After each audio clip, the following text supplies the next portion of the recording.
Hey guys, Josh Lloyd here for your NBA first look for DraftKings for Tuesday. In the NBA, we've got only the 6 games on, so let's talk about those 6 games. Before I do it though, why don't you hit the thumbs up, why don't you hit the subscribe button, go one step further, hit the bell as well, and leave a comment down below, and let's tell me how badly I need to get a haircut. I'm looking a little bit raggedy.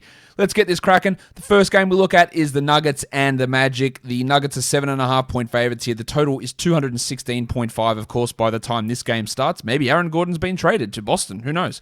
Who knows what's going on here? Terrence Ross is questionable, while Denver is going to be without Monty Morris and without Gary Harris. Those two guys remain sidelined. Of course, Cole Anthony is still out on the Orlando side. Paul Millsap is a bargain basement price. That's because he's basically a bargain basement player at this point. But at 3,900 in starters minutes, look, there is a chance of something happening. It was a 26-point game not that long ago, 19 points. It's not outrageous to think that he could give you over 20. The matchup's not bad as well for him. I do like the headmaster Jamal Murray at 7,100 quite a bit. He's in some pretty nice form, while Aaron Gordon's at 6,900. Again, I don't know whether Gordo's going to play here, but at that salary with his assist opportunities, it is worth looking at, and I think Fournier at 6,600 has got a really strong floor and a solid enough upside.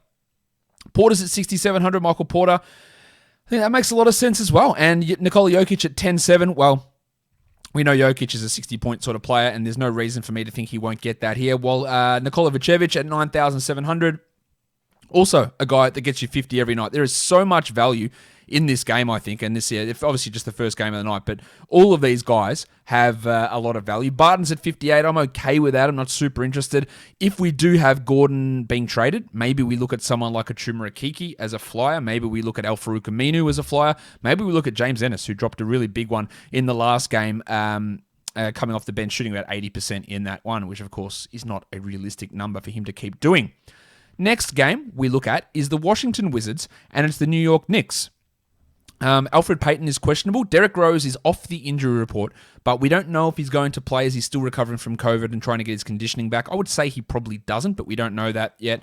While Mitchie Robinson and Emmanuel Quickly are both probable, I would imagine Robinson definitely comes off the bench and Quickly probably does if one of Payton or Rose are ready. The Knicks are 2-point favorites, which seems low, and the total is 225.5. Alex Len started the last game. He put up good numbers. Do I trust that? God, no. But at 3,900, is there a chance that Alex Len blows through that number? Very, very easily. 36 and 33 in 2 of his last 3 games. That is one that you absolutely want to take a look at. Garrison Matthews is at 3,200. He's getting a lot of minutes but doing nothing with them, while Rowan Barrett Jr. is at 6,600. Barrett is back to playing like 35 a night. He's back to doing very little in terms of per minute production. But the minutes are so huge that if it does hit, then it will hit in a pretty big way. Westbrook's at 10.8. I like him, but I'd rather spend up the 10 on Jokic. I'd rather spend up the almost 10 on Nikola Vucevic from that last game. While Beal at 9,400 also feels like it's probably a little bit on the high side. Rui Hachimura is getting absolutely force-fed like a duck making foie gras with minutes and shot attempts. Sometimes they're going in, and he has that issue where he doesn't do anything else. But as a potential 30-point player, I'd say the odds of him getting to that number are pretty good. And then Julius Randle is all the way up at 9,900. And that, again, it seems outrageous, but Randle's been putting up big numbers. He's averaging 58 points over his last 5 contests, and I don't really think the Wizards are the team to stop him. A name you can look at, Alec Burks, who, if the situation is where Payton and Rose are both out, Burks is going to be an option for us, I think, at 5,800. But if those guys play, it is a little bit harder to get excited about him just because of the way the minutes may shake out. Let's go on. We're looking at the next game now. It is the Lakers and the New Orleans Pelicans. Lonzo Ball is questionable for New Orleans. Of course, no LeBron or no Anthony Davis for the Lakers. The Pelicans are 5.5-point favorites, and the total here is 222. Montrezl Harrell at 6,800. We assume Marc Gasol's out through conditioning, but we don't know that yet. He is also not in the injury report, but from my understanding from the Lakers is they won't play him, but I don't know that for sure. Harrell's at 68. I like it. I like Taylor Horton-Tucker at 5,500. It doesn't matter to me that he comes off the bench. He dropped 32 DraftKings points in that first game against Phoenix. Ingram at 78. I love that. That's really good numbers for me. And Schroeder at 66 is also in a really good spot for the Lakers. Kuzma's at 68. Wasn't particularly good last game, but still gave us over 30 points, which is not bad for a night where really, look, he hit, 31% of his shots? So that could have easily been a 40-point performance, and the opportunities are going to be there for Kuzma. But who in the hell is stopping Zion Williamson? That is the question I have for the Lakers. It's a question I have for Lakers fans. He's been 40 plus the last 3 games. He's 8,700. I like this for Zion quite a bit. Next one, Phoenix, Miami. We do not have a spread out at this stage for this game.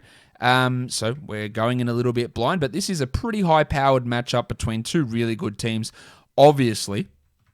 In terms of where the value lies, I think you look at Bam Adebayo at 8,100. That seems really cheap for Bam, and his recent production would tell you that, and he gets to go up against DeAndre Ayton, so everything working in his favor, whereas for Ayton, everything's working against him, except that salary. 5,900 is super cheap for Ayton. Now, will he play 30 minutes against Bam and will play less than 30 minutes and be embarrassed? There's a really big chance of that.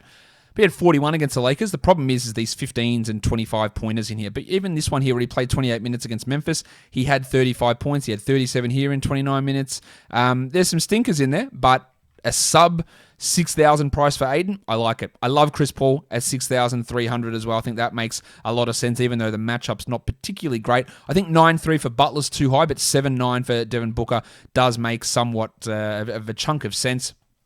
Bridges at 5,500 is all right, but I'm not super interested in it. And I don't mind taking a flyer on Kelly Olynyk, but his price is too high. That's the only problem. Now, his recent production's been way down, averaging 16 over the last 3, but this dude can drop 40s, he can drop 35s. But at 5,900, I reckon that price just takes him away from being a super high value option.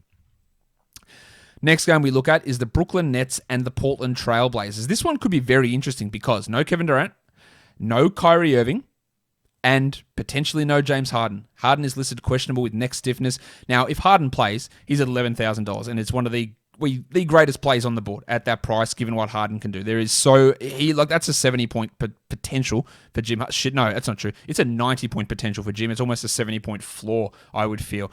I'm loving Tyler Johnson with no Kyrie at 3,100, and I think you look at the Shark Bruce Brown at 4,200 as a guy who probably moves into the starting lineup and can drop 25 or 26 there. And then Speedy Claxton, 3,900 for Nick, who's closing games over DeAndre Jordan, played 26 minutes last game. And he's sub 4,000 still, sign me up. 27 points there, 27 points there. Why not? At under 4,000, what the hell can go wrong? Actually, stuff can go wrong, but still like it. Damian Lillard's at 10,000. That is it too high? Probably. Are his last 3 games against the Nets, he's averaging 70 points. Is that ridiculously good? Of course. How do I feel about Lillard at 10,000? Not as good as Harden at 11, not as good as Jokic, not as good as Vucevic, probably not even as good as old Russ Westbrook. But we know Lillard can go off. I'm just not fully into that one. McCollum returning from injury, no thanks. DeAndre Jordan and Blake Griffin, LOL. Last game of the night, we've got the Curryless Curry Bowl. No Steph, no Seth, as the Sixers travel to take on the Golden State Warriors. James Wiseman, Kevon Looney, and Eric Paschall have all been upgraded to probable for the Warriors, so that center rotation could be a little bit interesting. But the guy that we're all interested in here is Jordy Poole. 5,600 for Paulie. He'll probably start. He dropped 42 last game. Big numbers incoming. I like Dwight Howard a little bit as well at $6,000. Even if he doesn't start, it doesn't really worry me. Andy Wiggins is at 6,600.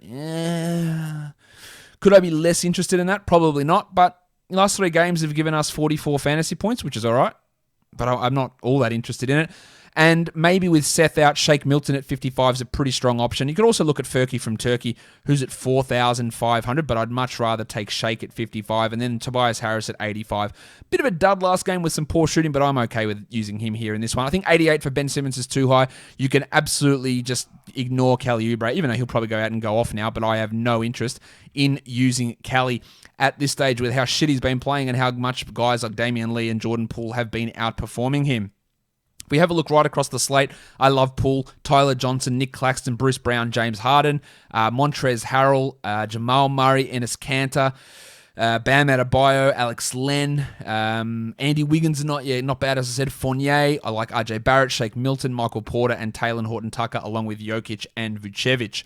That'll do it for the slate for Tuesday across the NBA. Again, hit the subscribe, hit the notification bell, give it a thumbs up, leave your comment down below. What is your best play on this slate for Tuesday across the league? Guys, thanks for watching. Find me on my channel at Josh Lloyd Fantasy Basketball in the description and in the title as well. Guys, we are done here. Thank you so much for watching, everyone. See ya.